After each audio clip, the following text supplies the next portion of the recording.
Hello and welcome. My name is Jan Raats and I paint here from our studio on Tees Harbour Town. So I'm busy painting this picture of cheetah, and I paint with my fingers. This picture, the cheetah actually were taken in the Kalahari and in the northern part of the Kalahari.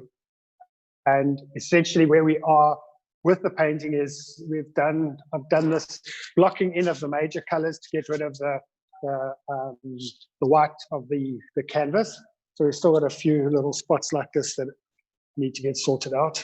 So just mush some paint onto here just to try and get rid of any of the canvas. So we do this underpainting, and we can do this underpainting in a single color. So you can do it.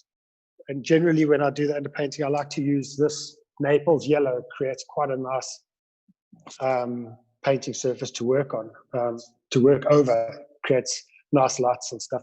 But in this particular painting, I wanted to try and lock in the underpainting with colors that I felt I was going to repeat in the painting. So you'll see that this background, which is the grasses, is different to the area where the actual cheetah actually are, even though it's still a mush. There's no definition of what the thing looks like. And partly that is because the concept I have for the painting is that it's like a guy on safari who's doing sketching. So he's actually sketching these cheetah while he's on safari. And when you do that, you can't be definitive of what's going on. So that's kind of my concept and my thought for the painting. Obviously, you're not going to do something that's 1.5 meters square where you're on safari, so that does kind of change things a little bit.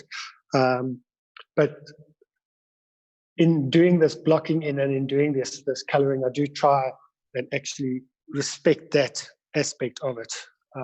That's the concept I've got, and I'll try and keep to that. This dark color stuff that I'm using is, see, there's this brown coming through, and that's because actually the mixture that I've done today has just got more of the burnt umber in it than the ultramarine blue, so you get more browns coming through than you do on this.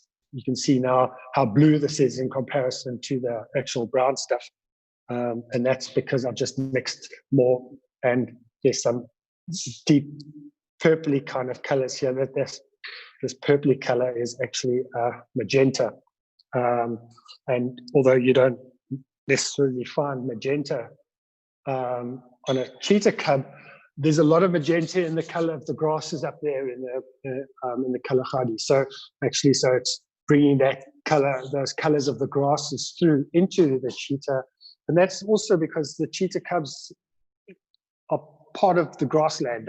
It's not separate and whatever. I'm using acrylics at the moment on this painting. I've chosen to use acrylics for this painting, and that's partly because I wanted the colors to be kind of flattish, because I didn't want the cheetahs to be highlighted in the grasses.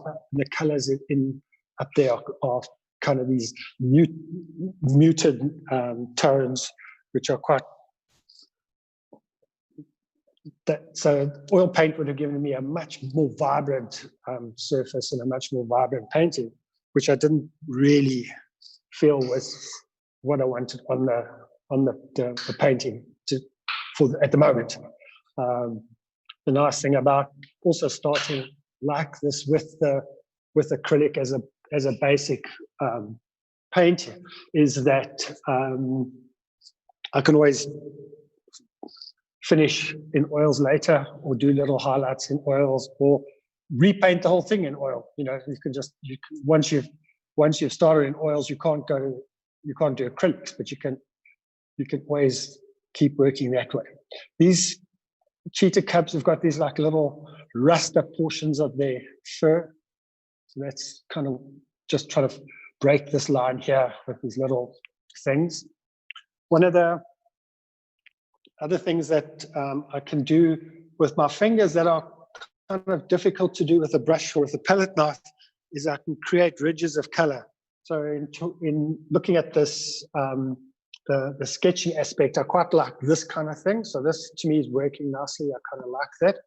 And then I did this piece here yesterday, which I also quite like. Now, this is actually a ridge of paint. There's a difference in texture between the background and this paint ridge. So what it does is not only do you have a different color, so you have this light color here, but actually it's a ridge for the light to actually move across. So actually the light moves. And I kind of, you know, instead of just thinking about charcoal as a sketching thing, I thought maybe we should actually try and use a bit of white as a sketching option as well, and just see how that works out. And why not? We can do anything we like.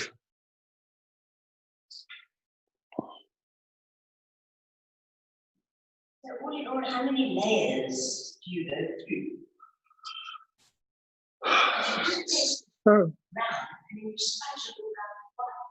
So the question about how many layers and smudging stuff out is you just keep working on the painting, but actually trying really hard not to overwork it. So you write in here, for example, I've just put this brown here and over the purple and stuff, and that's partly to break this up. This looks too unnatural. It's the shadow and stuff behind the ear.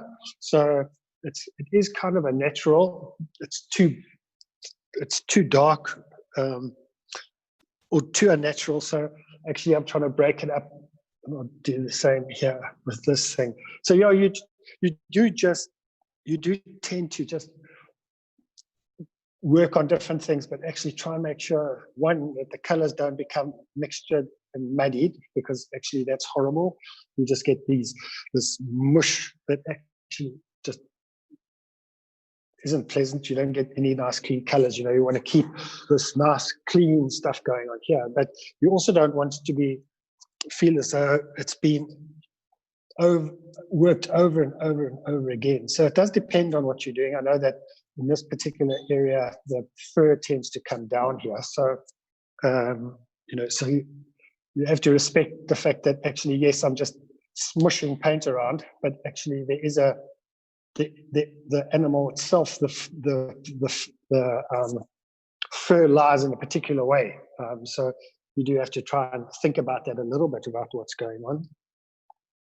But yeah, and some of it's also just, you know, I can see that there's like gaps in the canvas in this area here, but I don't really want to make it too dark. So then by bringing this raw sienna in, which is a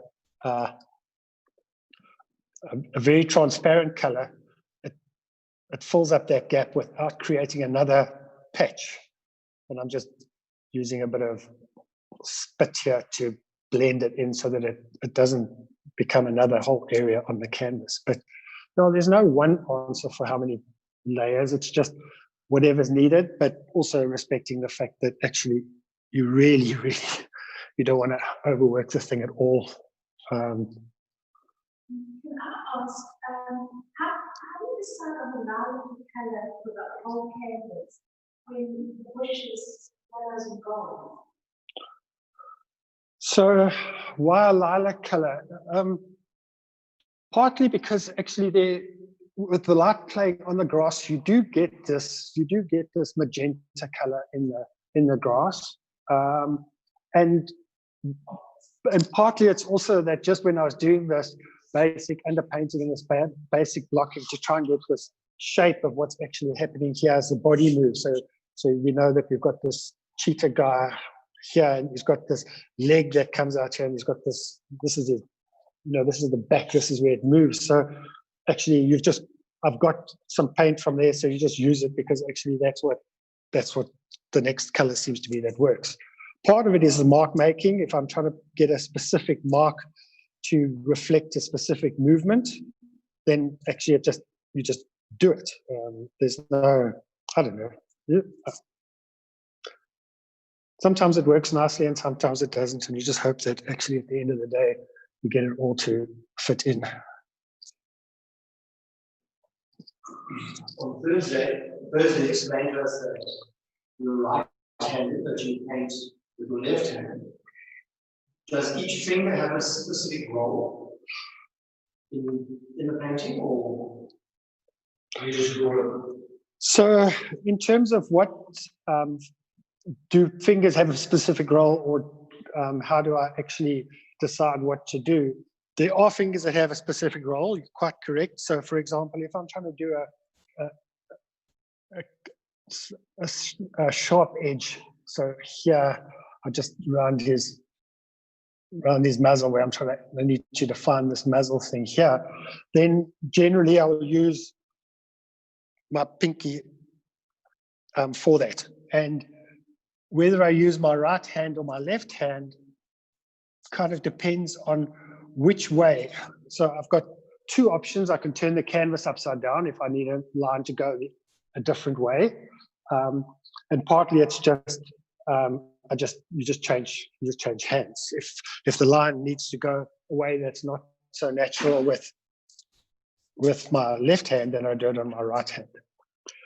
If I'm doing mark making, so where I'm trying to get a specific mark on the canvas, so here there's a specific mark I'm trying to actually reinforce, then generally I'll use bigger fingers. I'll use the bigger fingers to make these marks, because you're trying to make them stand out more, and I'm trying to change the actual texture of the canvas. So I'm trying to change the texture of the mark to everything else. So then I'll generally use bigger fingers for that kind of mark making. It creates, you can see it creates a different mark. It just does that. And if it's something where you're trying to actually create just a sense of movement.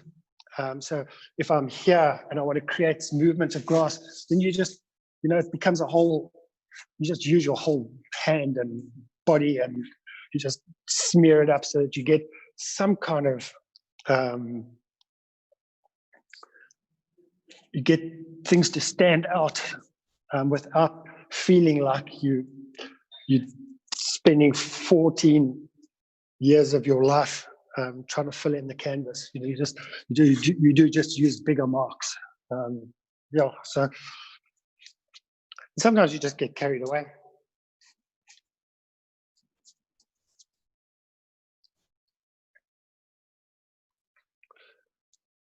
So he's got this nose thing here, and it's got this dark piece that comes down here. I do tend to also look at, again, if we talk about this little sketching thing, I'm trying to not get bogged down in should it be this or should it be that, but actually what feels good at that particular moment. There are limitations in how much artistic license you can take. So, if the guy's got an eyelash, it's no good making the eyelash look like a foot. It needs to actually make you feel like there's an eyelash there, and the eyelash will be a different feel and a different color to the rest of the painting. So there is that, but yeah. Now, this is a painting of a photograph, but unless you're referring back to the photograph too often, is that because you know what you want to do? Right? So this is a reference photograph, as I said, from Kalahari. So I'll start with the reference photograph, and that gives me this basic layout of what I'm trying to actually do. And the reason I don't have to spend so much time referring back to the reference photograph now that I'm painting it is twofold. The one is that actually I did a preliminary study, so I have already painted a smaller version of this. It's very seldom that I will decide to tackle something of this scale without having done a reference photograph. I mean, a smaller work. And that's partly to help me just get a feel and get into the painting so that again, I come back to that overwork thing. It's so that I don't actually end up overworking the whole canvas. It's a feel for what letting the canvas do what it does, but having already done it, I've already got a feel for kind of where I want the thing to go and how I want it to actually do. I didn't. Spend much time in the bush. And that Terry was asking just about our time in the bush, and then we've also, the years we spent up in Botswana and Tanzania and Kenya and Rwanda and South Sudan working with the United Nations.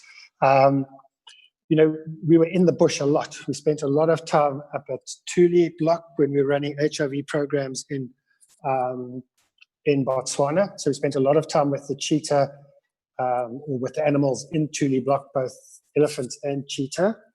And actually, you know how the cubs behave. So we know that the cheetah cubs actually play with the guinea fowl like they pinball machines, and so you also kind of get a feel for how they are, and you just reflect on that experience in the actual painting that you're doing. So you try and bring all those exposures and all that to bear in what's actually going on. So you see, now that's not necessarily what I wanted to do, but it's quite cool. So I'll just leave it. So what wasn't it that you necessarily wanted to do if you can? Terry just asked about what wasn't I expecting to do and what do I like. So I wasn't expecting to have this bluey color paint on my finger with the white when I made this mark. So what I was going to try and do is just make kind of to reference this mark here and to lead into this mark I made here and what I did up here just now. I was going to put, instead of this dark section of what's supposed to actually look like his or resemble his fluff and stuff, I was going to do a white version over here, but I still had some dark paint somewhere on my fingernail or something. So now I've got this like combination. I've got these little dark bits going into the background, and then I've got this bright white thing, and you probably can't see it through the camera, but it's a different texture. So I've got a different. This is more profound than the black stuff. So actually, the light black jumps across it, which I think is quite neat. So yeah.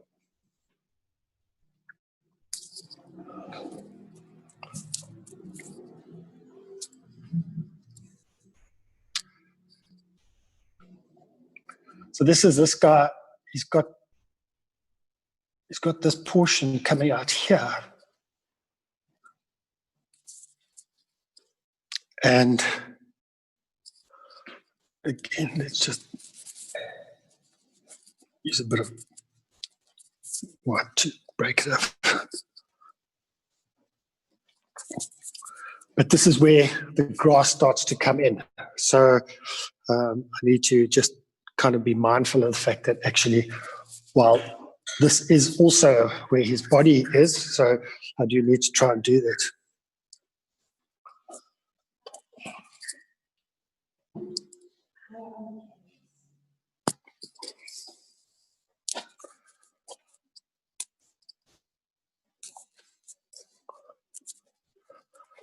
So apparently you can't see when I'm painting down the bottom there. So I'll have to move the canvas around on this thing if I want to actually do that, but that's okay.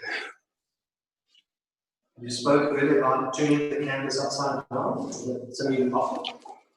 So the question about whether I turn the canvas upside down and why and how often, and yes, I turn the canvas around a hell of a lot. Again, partly it's practical. If you're painting down at the bottom, you've got to go on your knees to actually paint, so that's not necessarily the best thing to actually do. And partly it's because I'm trying to change the angle or the feel of the mark making I'm doing, so I might not be happy with actually where the canvas is going, and I want to actually change that. So actually then you just move the canvas and it just changes it around. If I'm doing portraits, or when I do the portrait studies, so I do, wherever we are in the world, I try and paint people. So when we were in Vietnam, I try and make sure that I spend at least as much time painting people as I do anything else, because to me it's the people that are unique about the different parts of the world and where we live in each place. So I paint a lot of portrait stuff. And for portraits, I find that actually it helps to actually just break my headspace of, am I painting a line, or am I painting a ear, or am I painting an eye? And because actually what I want to do is I want to focus on painting the shape and the color, not is it an eye or is it an ear or whatever it is. And to do that, I find that one of the best ways to do that is to actually just turn the painting around and actually do that. And then sometimes it's good to do it just to break the monotony of what you're doing. They say it does increase the just your creativity, having the canvas in a different direction. But yeah, and sometimes I do it just because actually the canvas isn't working at all, and I'm trying to find a different solution to why. And then I'll turn the canvas, and you get a different result.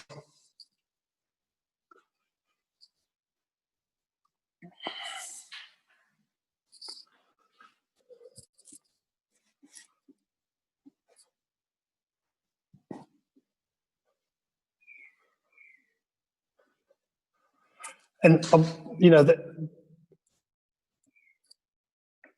this is never going to get finished today. We're never going to get to the point where this is actually a completed work. It's probably got another, I don't know, couple of weeks, I imagine.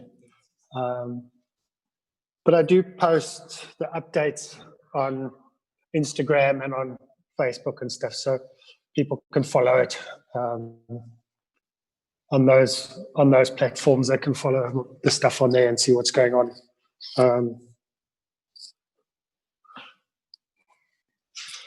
But from a commercial side, obviously an artist makes money by selling his paintings. What is your biggest target market, would you say? Local or foreign?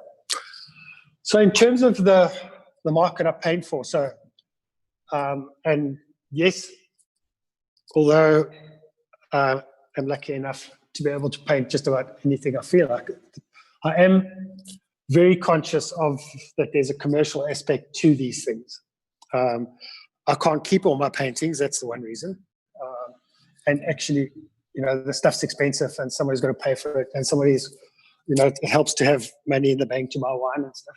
So I am quite careful or conscious of the commercial aspect. And that happens in two ways.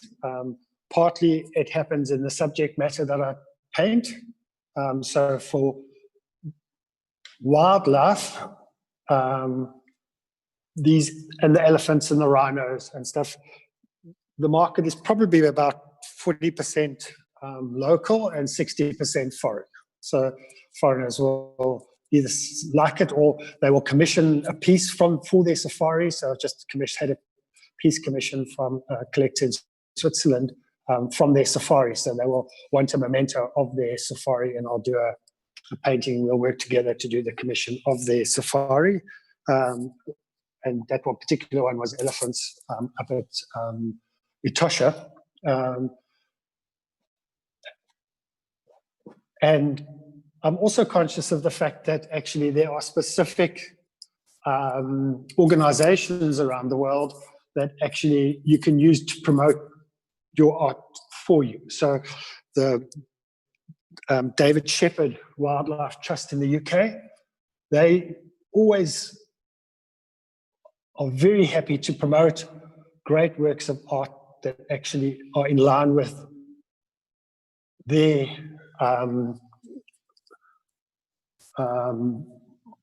where they are, or what they're trying to actually work on at that particular moment. So they might have a special thing on elephant, or they might have a special thing on endangered wildlife like the rhinos or whatever. And you can, and I will then paint with that in mind. So the painting I will be painting will know that actually by doing that, I can get much more exposure for my work by painting something that actually fits into what their program is. So there is I wanted to paint this painting and I wanted to paint it on this size, but I'm also conscious of the fact that actually the market for it, there is a market for it. And if it's an acrylic painting like this one, then I can roll it to send overseas. So the shipping costs are minimal. If I painted in oils, it would have to be shipped in a crate, and that adds substantially to the actual cost of the painting.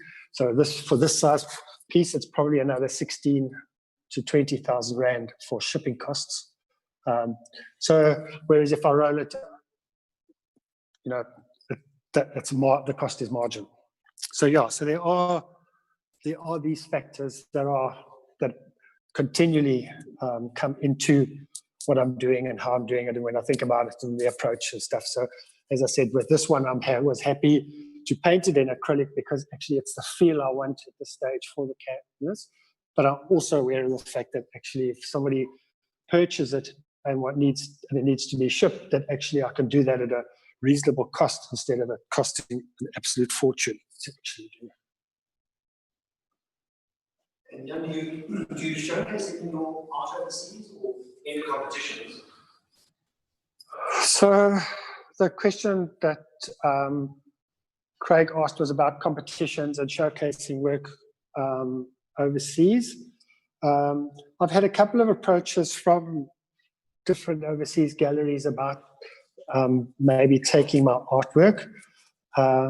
When I have looked at it, the costs are exorbitant. So to pay the costs, or what I'd have to sell my artwork for overseas to allow for them to make their commission and get it there, and the insurance and everything, it just, the stuff becomes prohibitive. There isn't enough margin for me to be able to do that. It's when I've looked at it going on. The competitions are worthwhile. So the competitions do give exposure. So during the lockdown, I did a couple of paintings, and one of them won 2 international awards for paintings painted during the lockdown. And that does give international exposure to both that particular artwork and to my paintings and to the studio. It also gives some credibility for collectors that actually there's a jury or a peer review, or depending on the competition, that's actually assessed it relative to other international paintings. So it gives you a benchmark if you're a collector, and for me as an artist, it gives you a benchmark to actually say, well, how are you doing, and are you still relevant to know what's going on? So I do that. I've done more during the lockdown than I would normally do. Generally, I would choose 2 or 3 competitions. So I try and enter the BP Portrait Award every year, because to me, that's the highlight and the best portrait competition in the world. And this year we got to the semi-final stage of that. So haven't made the finalists yet, and haven't won the thing yet. But okay, so there's another year next year. But I do try and do that every year. And then if I've painted a specific painting that I think I'm interested to actually see how it's reviewed and what people actually think of it, then I will submit that for judging, for international judging, and just see what actually comes out of it. But I think it is quite a useful way of just benchmarking what you're doing on a continual basis. It helps. I think it helps me. It helps people who are buying my paintings, and also just make sure you don't get too complacent. You've got to, if you've got to try and push yourself the whole time, you better do it properly. I'll also find that sometimes you'll get a notification that there's something going on in the humanitarian space. So if there's another chaotic disaster somewhere, then there might be a call for art for a specific humanitarian purpose, and then I can go back to the paintings that I've done, like when I was in Blue with the humanitarian crisis in Blue Nile in South Sudan. There was no one allowed to take photographs up there. There was no one allowed to really capture what was going up there. So the artwork that I did of that particular place in that particular period is unique. And then I will submit my stuff for that particular purpose. And it does, sometimes it has, it gets me exposure to a different market completely.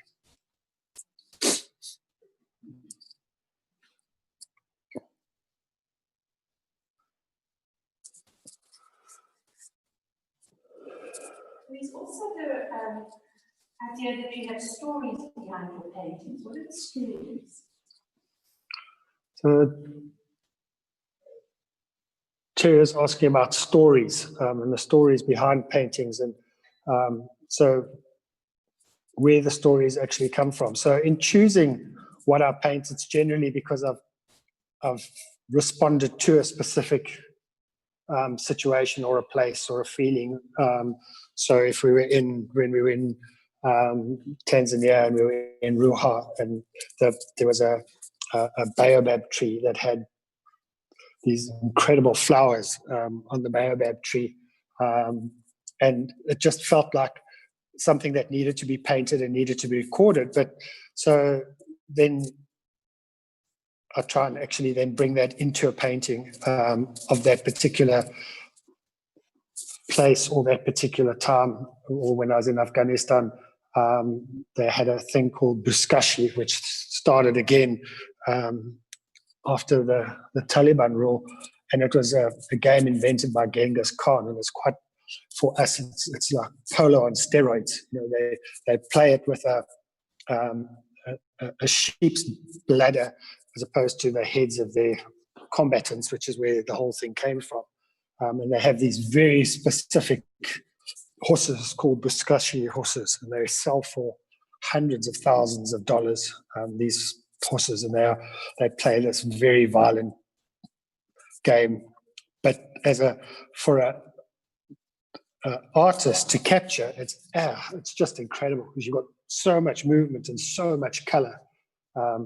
So then I'll try and actually just make sure that gets reflected in the actual painting that I do.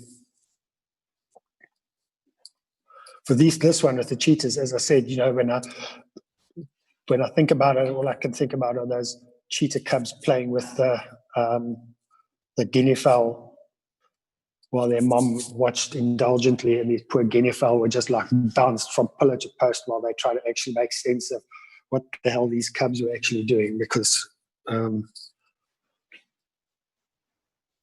they certainly had no idea what to do with these cubs. Guinea fowl aren't necessarily the cleverest of animals to start with.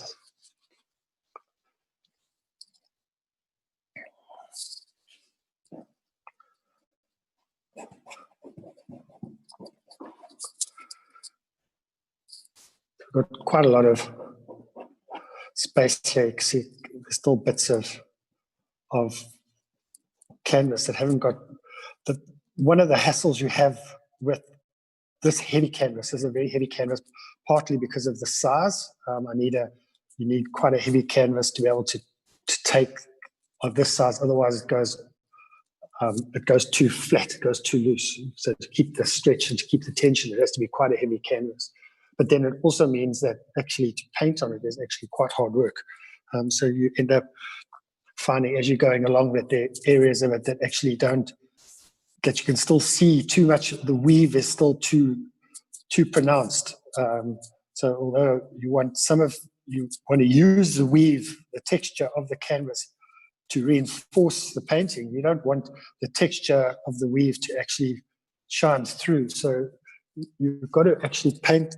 You've got to be quite liberal with the thickness of what you put on. So you can't, because you've got to get this. You've got to make the painting look like it's painted. This is not a digital print on canvas. This is a painting. It's got to look like a painting. So you end up sometimes having to repaint areas quite a lot to get that heaviness that you want on the canvas. Even up here, you can still see this is too. It's there's not enough. There's just not enough paint on the canvas to make it look like a canvas. And it's also cool because as we were speaking about on Thursday, I can't paint fur with my style. I mean, this is not a. I don't have a. I don't often paint cats or because actually they've got fur, and my painting style doesn't really lead itself to thousands and thousands of tiny little mark things trying to create fur. So I've got to infer that the fur is there, that there's texture in the fur. I'll try and do that by color, by putting the layers of the color on. So having this heavy textured canvas that needs multiple sessions of painting to actually get it to feel like it's actually painted, as I said, not a digital print, does give you the opportunity to create the feeling of different layers, which hopefully at the end of the day works out. Yeah, we're talking about thickness and covering up everything. How does the environment or the atmosphere affect the paint work? So like sunshine or moisture, etc. So in trying to work with the environmental factors and what impact they can have or not have on the paint, the drying time is affected. For acrylic, not really, because it dries so fast. So actually, it's not a factor in this particular painting. I don't have to worry about it. But if I'm traveling, or when I'm traveling and I'm painting, I have to be very conscious of the fact that actually to roll up a canvas, if it's an acrylic canvas, or to pack it, if it's an oil canvas, needs time to dry. Now, with my technique, and because of the thickness of the paint, it does take ages to dry. So an oil painting of this size will probably take 3 to 6 months to dry. And that's here in Knysna, where we've got heat, and actually the conditions are almost perfect.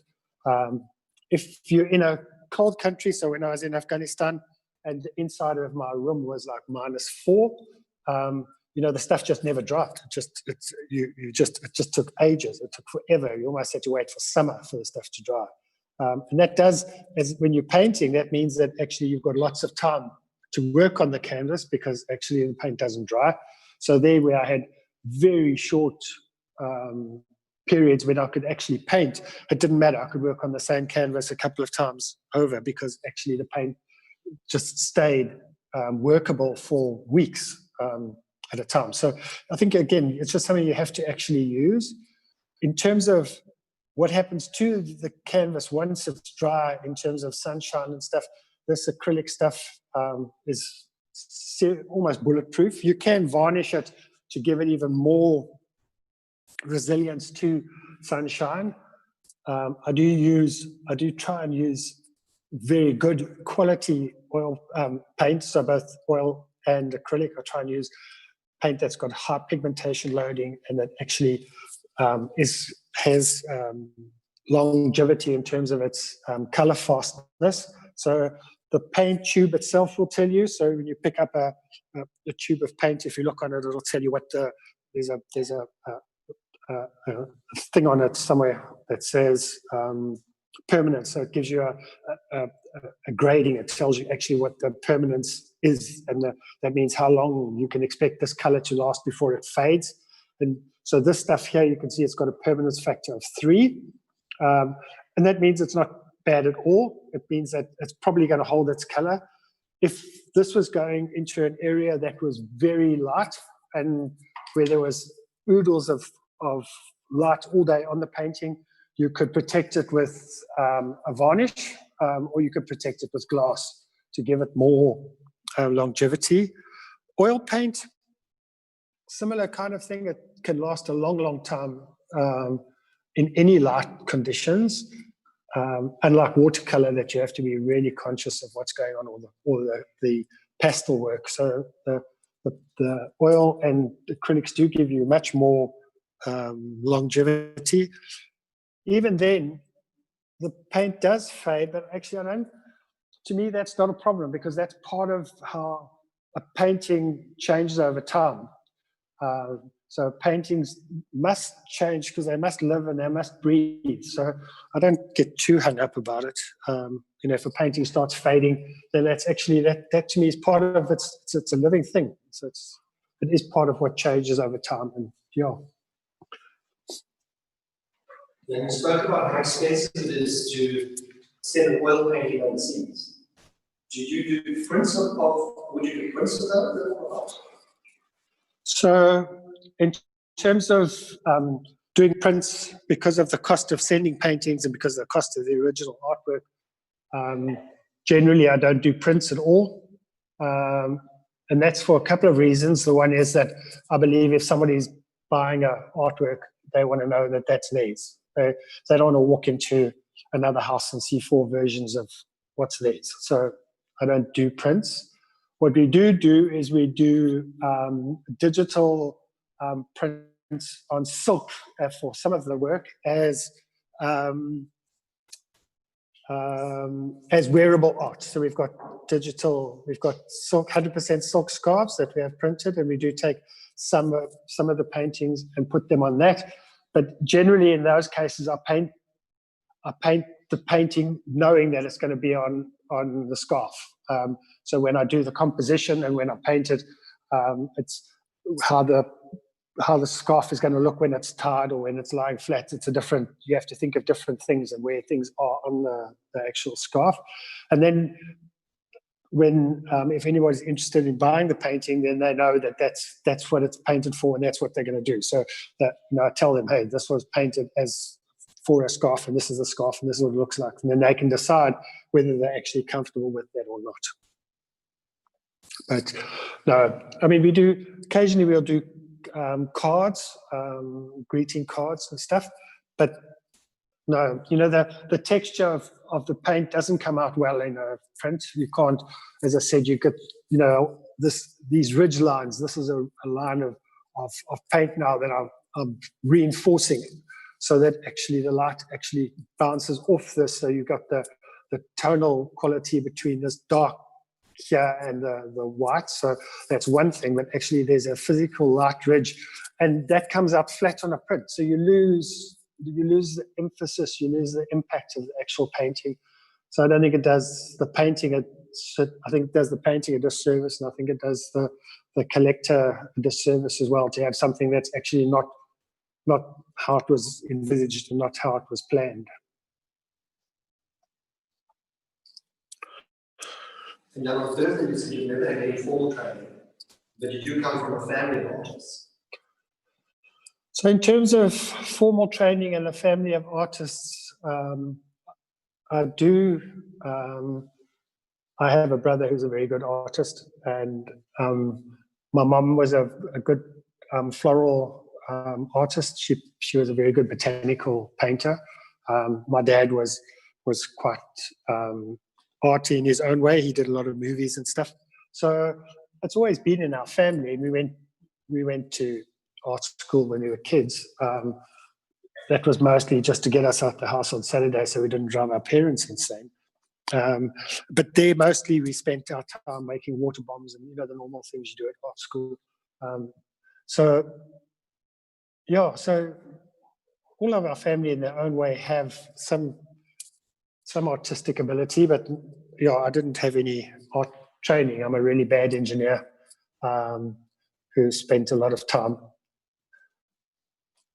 for being very fortunate in working for humanitarian organizations and going around the world and painting while I was out there to capture the stories and to just because it was just amazing to actually be there and to experience those things. I've probably worked now in about 30 countries.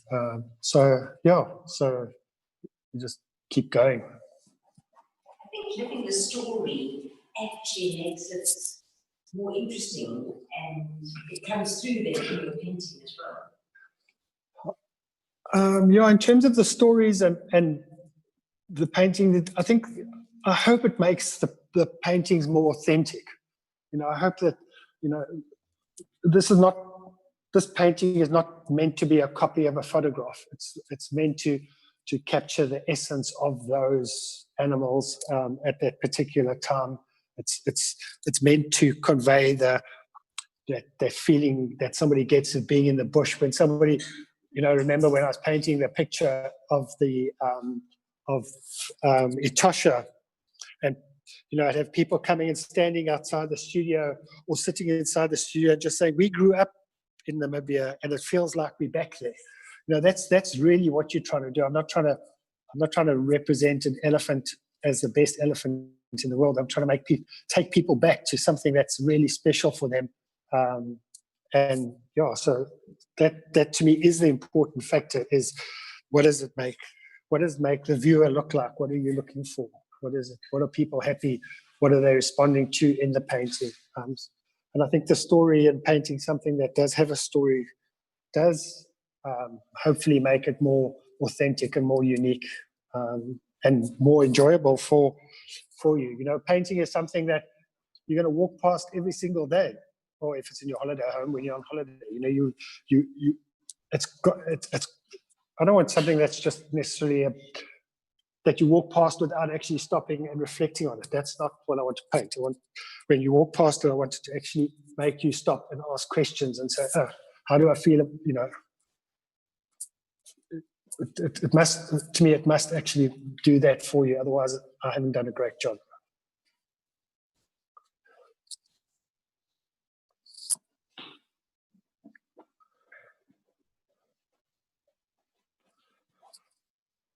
I've got one of the colors I've mixed here this morning, or haven't quite finished mixing, is turquoise.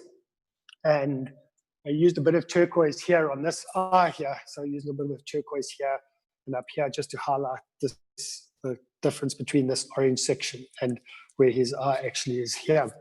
I don't actually have a turquoise paint. I don't have that as a color, but what I do have is I have this cerulean blue thing, and which I mix with a bit of this incredible stuff, either cyan or this phthalo blue, to give me a turquoise.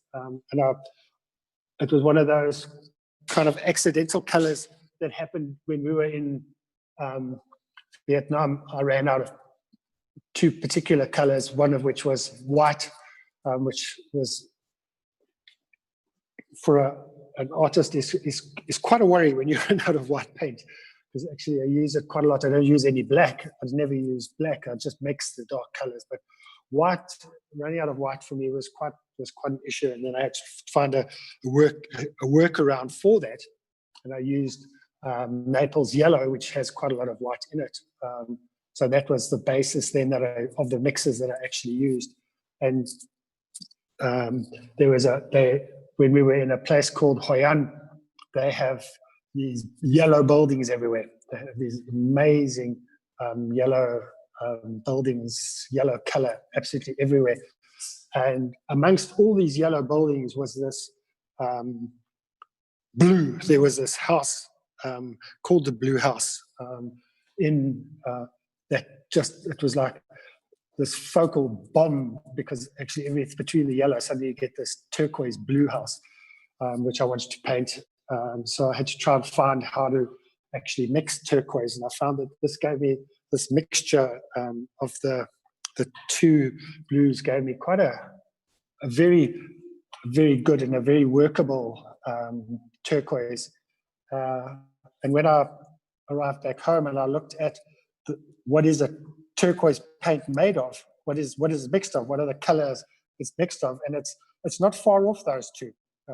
It's got a few little things in it that I didn't have, like violet and stuff, but actually it was quite close. So I was quite happy to actually realize that actually now I never have to worry about buying turquoise paint. I could just, if I need it, like for a small area like that, then I could actually just mix the little bit I need and not have to sit with another tube of paint because the paint does go hard. The paint has a physical life to it and a physical time when you can actually work with it. When it gets old, it's for oil paint, it goes hard. And although they say you can bring it back with some clever solutions, I haven't found that. I found I just throw it away. But even the acrylic paint, there's only so much you can do with it before it actually becomes. Some of the cheaper brands go watery. So some of the cheaper stuff actually, you get this watery feel to it, which is awful. And some of the more expensive paints, they just lose they lose their the color saturation. So you actually end up with paintings that have got very, very little life to them.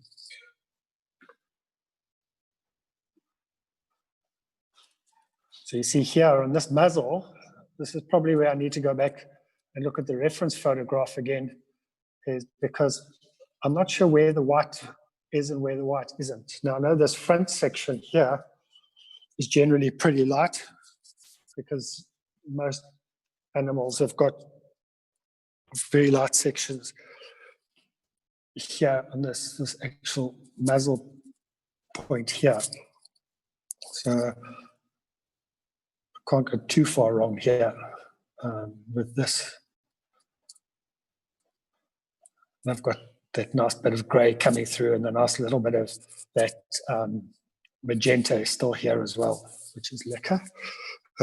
But actually this section here, I need to just go back and just check and see what's actually going on with that section here. But that's easy to fix at a later point. Here again, I'm not getting that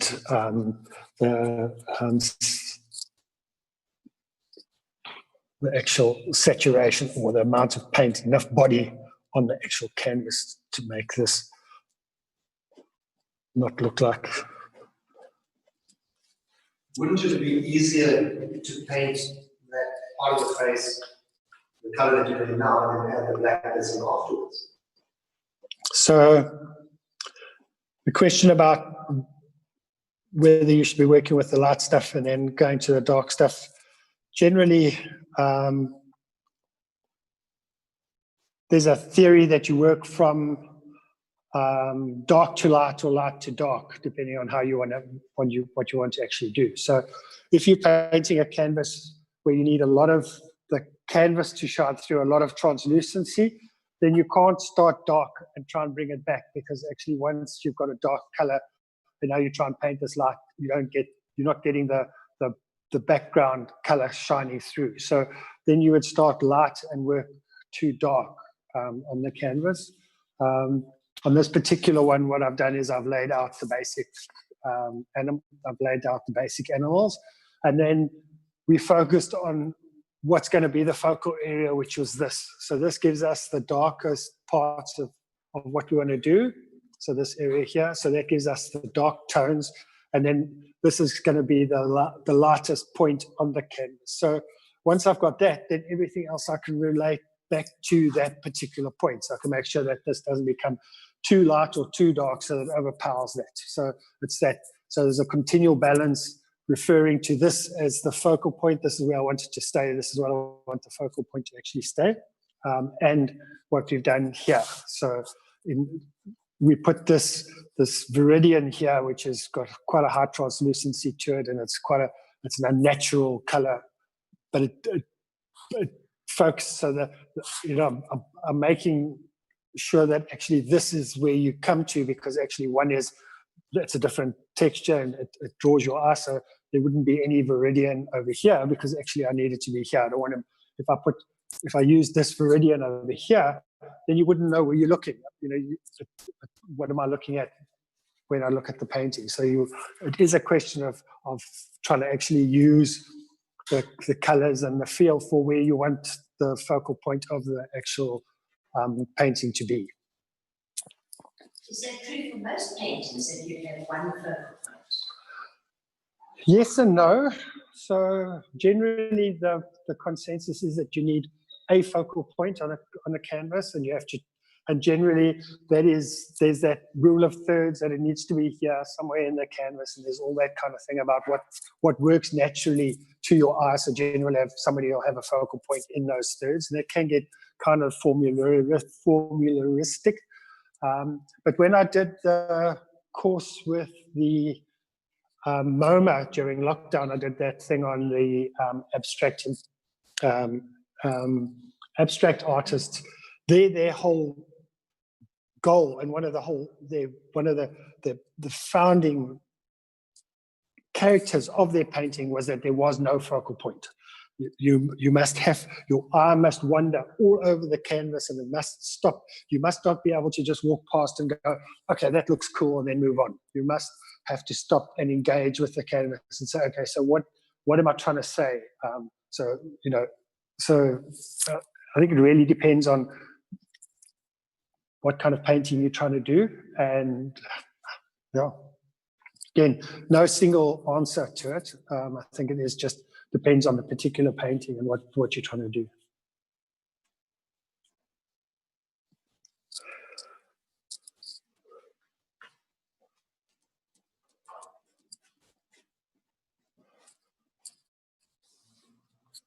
In this particular case, as I said earlier, I know that there's this movement of the fur coming down here from the top down. So I can quite comfortably try and actually make sure we just increase the paint in this area to actually reflect that. As I probably mentioned when we did the session on Thursday, that actually one of the reasons, or one of the things you have to be careful of when you use the yellow ochre, which is the basis of these colors here. This is a basic yellow ochre base that I'm using here, is that when it comes into contact with anything that's blue, it goes green. So you end up, this here has got quite a lot of blue in it. It's got a lot of blue tones in it and stuff, which work. So it's dark, but actually I've got to be careful that actually I don't want this to become green. So then it's better to go back and use the raw sienna, which doesn't have, which doesn't go yellow. So it's better just to use that.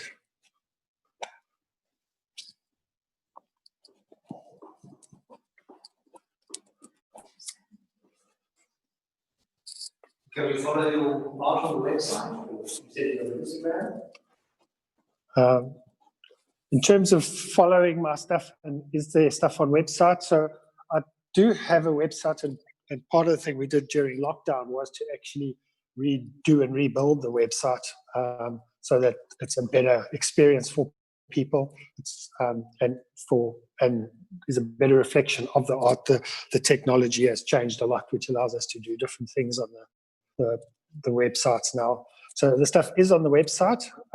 So I post all the paintings, and then I also post the videos on the website, so people can go and look at how a painting is made, or what my particular approach was for that particular painting on the website. So you can go. It's at Yandere Art.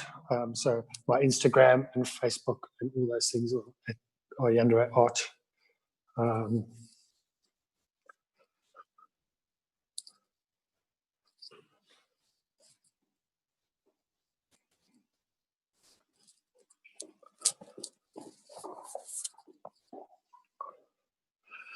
And that's probably about it. So thank you very much, everyone. As I said, you can keep up to date with where this painting is going on Instagram. I post updates regularly on Instagram and on Facebook. And thank you for the Oyster Festival for this opportunity. Really, really enjoyed it.